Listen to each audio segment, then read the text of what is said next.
Hey, it's that time where I take a break from the current ongoing series to talk about more old, spooky internet stories in Old Creepypastas 3 Revenge of the Internet Dweebs. Is that really the title we ended up with, guys? I mean, come on, we could have done something better than that. We didn't have anything else. Okay, fuck, we'll just roll with it. If you haven't seen the first two parts, then, hey. It'd be a lot cooler if you did. So go watch those. But we have a good grab bag of stories here, some that are actually scary, others that just exist. One that got some mainstream attention, in a good way, and a few that are just kind of out there. And heck, some of those stories are from you fine fellas watching, so keep telling me what stories you remember or like. Maybe ones that I accidentally unrepressed, or have just been sitting in the recesses of your mind, perhaps. Some that are newer and actually worth taking a look at, because I like doing this series. And I kind of want to keep it going, but I also want to put off talking about those big ones until someone that isn't me brings them up. And with all that said, thank you so much for watching. Now let's get into our first story. Which is, of course, Annie96 is Typing. A short and sweet story about two kids, David and Annie, and their text conversation on a dark, stormy night as a creature that looks like David appears in Annie's yard and begins to hunt her. The story doesn't go too in-depth with characters, doesn't over-explain anything or overstay its welcome. It's simple, the situation is set up, there's the conflict, and we get the ambiguous ending. And yeah, the story isn't all that scary or disturbing. I can actually compliment it on how it isn't poorly written either, and it doesn't really lack logic. And I like how it's written as a text conversation instead of just a traditional story, so points for doing something different. I don't really have anything mean or funny to say about this one. It's short and sweet and overall pretty good. But I do want to mention that there's a pretty neat short film by Sierra DeBrito based on it. It doesn't necessarily put things into context, but it does change some small things, and it's enough to make everything a bit more believable in a realistic manner. And I'd say it's worth checking out if you're interested in that, or you want a visual representation for the story. Mr. Mix is our next story, and I remember reading it when I was younger. I had honestly forgotten about it until one of you kind folks reminded me it existed. So thank you for that. But this story is bad. And I mean, it starts with a decent idea. Hell, it spawned a game, so that's gotta mean something, right? It starts with someone asking if anyone remembers the titular typing game and its crazy difficulty curve, making it impossible to get past the 5th level. Until what I can only describe as some mysterious, unnamed hackers from the internet, which, let's be honest here, it was probably just some dudes from 4chan that got bored, were able to data mine and hack the game to pass the level, only to witness horrible things and scary images. But also, none of them would talk about it, and they all had severe PTSD afterwards, eventually causing them to disappear, only for one to show up at a grocery store to try to steal a kid and proclaim that he is Mr. Mix. Which is just... What? What the fuck? You're gonna tell me these guys were able to data mine the game, get past this impossible level, they saw all these horrible things. Okay, I'll buy all that. But they also refused to talk about it, eventually caused them to not only develop severe PTSD with symptoms akin to World War I shell shock victims, but then they all went and tried to abduct kids because they were brainwashed or something. Yet, you say they did this thing, and then you say you know what happened, but you don't care to explain how you know it happened without any proof of it. It don't make no sense. The whole story is another victim of decent concept that falls apart when you think about it for more than 5 minutes, so I should probably stop thinking about these that long and just go along for the ride. Which is what we're gonna do as we move on, because I'm still bad at transitions. Been doing this a year and a half, still can't get those. So if you saw the first video I did a few months back, you might remember I mentioned how Slimebeast was my favorite author. Back when I was really into the spectral linguini, so I went to go back and revisit one of his more popular stories, Abandoned by Disney. And this story, just like the dating game, starts off really good, talking about how Disney bought up a bunch of land for a park. The locals were, they were upset about their lives being uprooted. And then Disney uses its evil powers to sway public perception in the news, then just outright abandons the park, only to try to cover up its existence. Which sounds believable. That sounds like Disney. I mean, evil multi-billion-dollar company doesn't begin to describe them. But after explaining all of this, our protagonist then decides to do some urban exploration of the park, which is where the story gets really good. Because you see, Slimebeast does a good job at descriptive details and painting the picture. And it really shines here with the exploring of an abandoned park. The story has some good tension with the reptiles that were just kind of left to wander the grounds. And all in all, it's really good. Then we get to where the story kind of turns doo-doo with the mascot room. And yeah, again, there's great detail in painting the picture of the environment. And then the author finds a skull in a costume that was hanging up, which is just dumb for a number of reasons. And not to mention the photo negative Mickey that begins to get up and take its head off. And yeah, the idea of Mickey saying, "Hey, you want to see my head come off?" is terrifying. But it, in combination with "Abandoned by God" written in the mascot room, just kind of ruins a pretty solid urban exploration story. I mean, this was a very well written, grounded in reality story and idea that just kind of got ruined with something that was the complete opposite of that. So there's that. Another story I remember being really good, not holding up because of a bad ending. I feel like that's starting to become a theme here.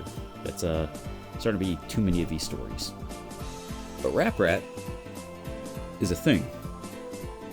And it plays off the haunted game cliche, but with the twist being it's about a VHS for a board game instead of a video game. Because back in the 90s, board games came with VHS tapes, which I didn't know that was a thing. This was also well before my time, so I will give the story credit that it has originality with going a different route and using a new medium. But the author remembers the game being scary, just as he happens to randomly find the game as an adult, only to find it's gone from scary to super scary, and it has hyper-realistic blood. Then figures start stalking the protagonist and his girlfriend, causing nightmares. And then the whole thing just goes into Haitian voodoo, a demon that gets its powers from saying its name and not. To mention a VHS that just kind of rebuilds itself like it's an Autobot or something. And this whole story is just, I honestly don't know how to put it. I mean, it's well written by someone with competence. It's like this guy isn't as bad as like the Sonic.exe deal where it's just like he doesn't know what he's doing. But the concept and the story itself is just stupid.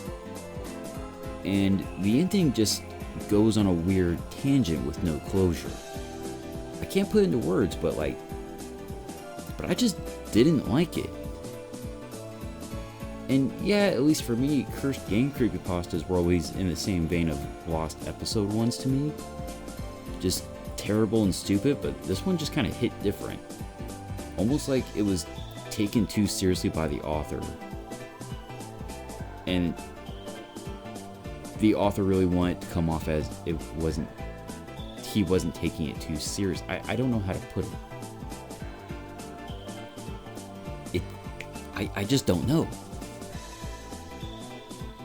But I would, however, be lying if I didn't mention how the idea of saying apparat would cause a demon to attack me did freak me out a little bit when I was younger. I'm not a big believer in the supernatural, but I still don't like the idea of fighting an otherworldly being that I have no way to defend myself against. Fuck that. But hey, there's a supposed original Rap Rat VHS on YouTube. It's about an hour long, so you know. I didn't sit there and watch it myself because I don't want to subject myself to that, but by all means, if someone else wants to, tell me how it is. And in keeping in the same vein of bad stories based on games, let's talk Mario 64. A game I kind of played, but not really. My sister bought an N64 and the game when I was in 8th grade, but I never really played it. I'm sorry, I'm not good enough. It's how it happened. But someone did mention to me that Mutahar read an old Mario 64 creepypasta way back when. At first, I honestly thought they were talking about the I Hate You story. But after doing some digging, I found an actual archive of Muta's video, and holy hell, it was actually more tedious than I expected to find the story. And I don't even know if it was the right one, but it's a creepypasta about Mario 64, so that's good enough for me. And all I have to say about this one is, thank you for subjecting me to that. It's 10 minutes I'll never get back. And I'm sorry, Muta, but you're wrong. That shit wasn't creepy. Or good. But it still wasn't as bad as the story I refused to revisit. Now, before we get into the last story, we're going to do something a little different that I like to call a lightning round. Where I talk about some stories that I want to talk about, but I don't have a whole lot to say about them. Alright, ready? And get the clock going. Lightning round begins now. Candle Cove, good story, interesting idea. Well done, has a good sci-fi miniseries based on it. Go check it out, it's on Amazon.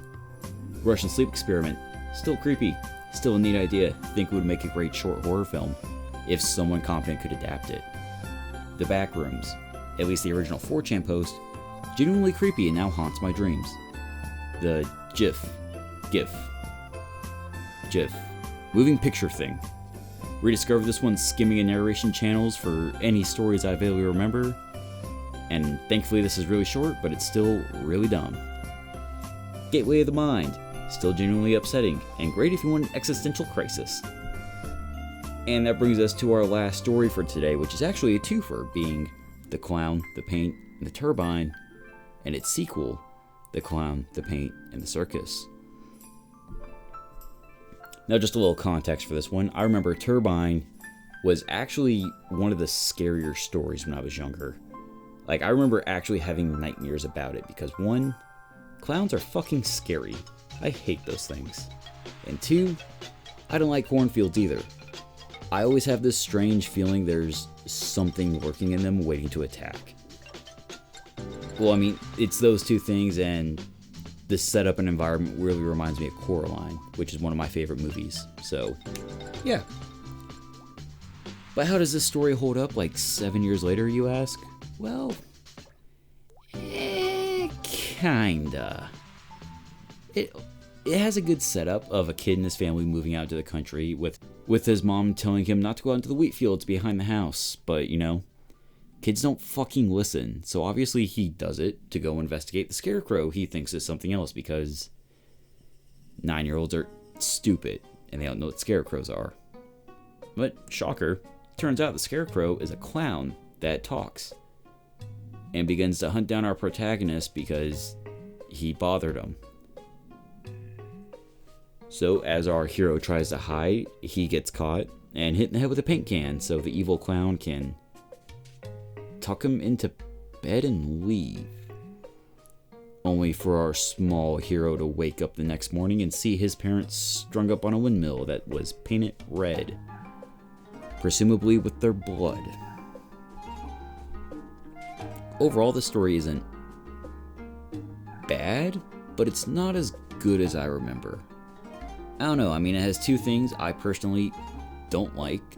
so I'll give it that for scare factors, but some of the dialogue and story events are not good. For example, when the clown is asked who he is, he simply replies by saying, "Your worst nightmare," which is just... I mean, come on, bro. That's like the scary movies making fun of horror movies. Levels of cliche. Come on, you can do better. And not to mention when the protagonist finds his dad strung up in a bedroom and the word "sacrifice" is written all over the walls in red paint.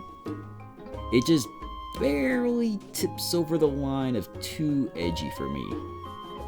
I don't know, I'm just suddenly finding someone hanging up in an otherwise ordinary environment is enough for an impact or shock to get me.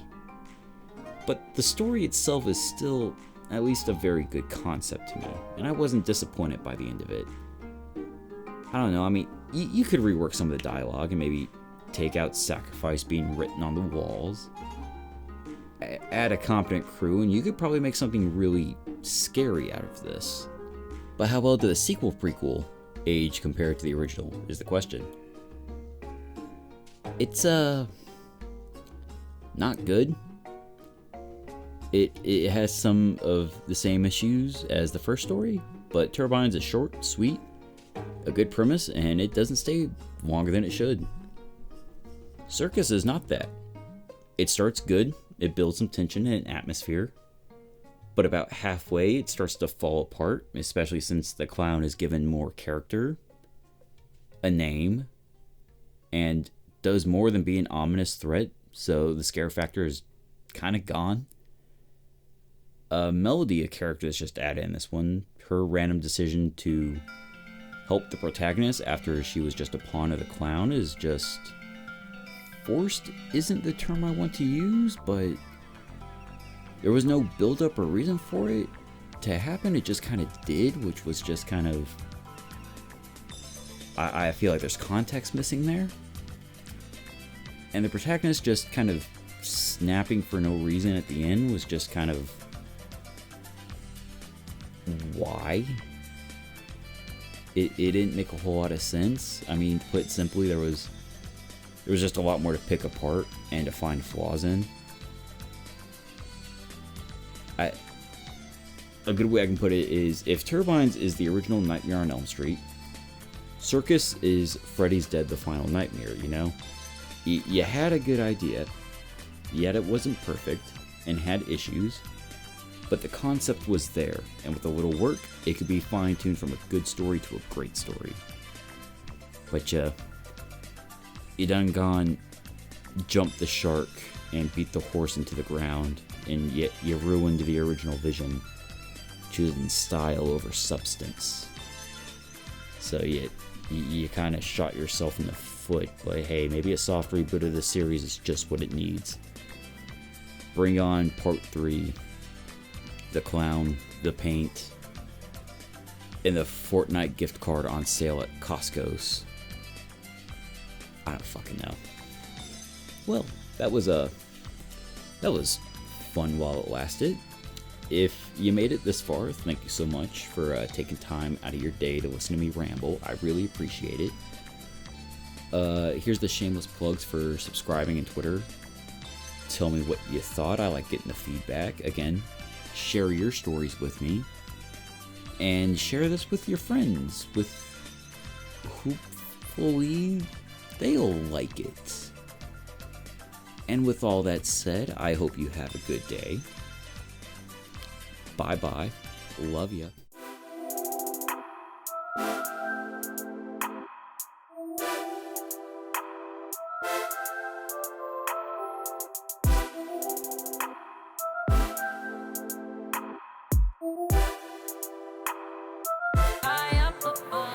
I don't need a hit from you no more. I got